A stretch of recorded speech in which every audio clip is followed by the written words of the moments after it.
Hi friends, ഇന്ന് നമുക്ക് പൊന്നാങ്കണ്ണി ചീര കൊണ്ട് ഒരു ഉപ്പേരി വയ്ക്കാം കേട്ടോ. അപ്പം നമ്മളിത് നമ്മുടെ പറമ്പിൽ തന്നെ നട്ടുണ്ടാക്കിയതാണ്. ഗ്രോ ബാഗിൽ ഒരു 4-5 ഗ്രോ ബാഗ് നട്ടു കേട്ടോ. അതിലൊക്കെ എന്തായാലും നല്ല വന്നിട്ടുണ്ടായിരുന്നു.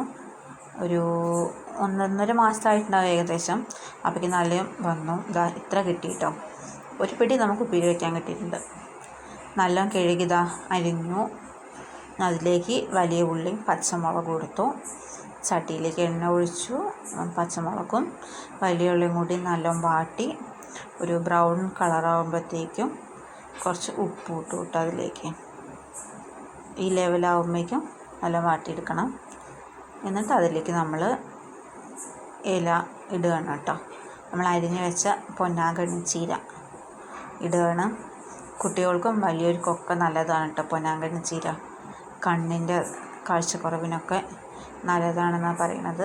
എന്തായാലും എല്ലാവരും ഇത് കിട്ടുകയാണെങ്കിൽ വീട്ടിൽ നട്ട് പിടിപ്പിക്കണം കേട്ടോ. അപ്പോൾ ഒരു 5-6 മിനിറ്റ് ഞാനിത് ആവിയിൽ വേവിച്ചു കേട്ടോ. അപ്പോഴേക്ക് ഇതാ വെന്ത് കിട്ടിയിട്ടുണ്ട്. പിന്നെ അതിലേക്ക് കുറച്ച് നാളികേരം, ഒരു മുറി നാളികേരം ഉപയോഗിച്ചിരുന്നു. നല്ല മിക്സ് ചെയ്തിട്ട് ഇതാപ്പിക്ക് നമ്മുടെ നല്ല മിക്സ് ചെയ്തെടുക്കണം.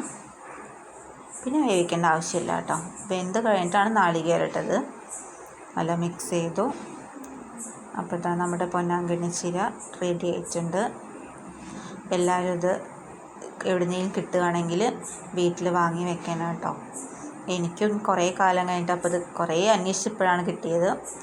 എന്തായാലും വീഡിയോ ഇഷ്ടമാവണേ എല്ലാവരും ലൈക്ക് ചെയ്യണം, സബ്സ്ക്രൈബ് ചെയ്യണം. Okay, thank you.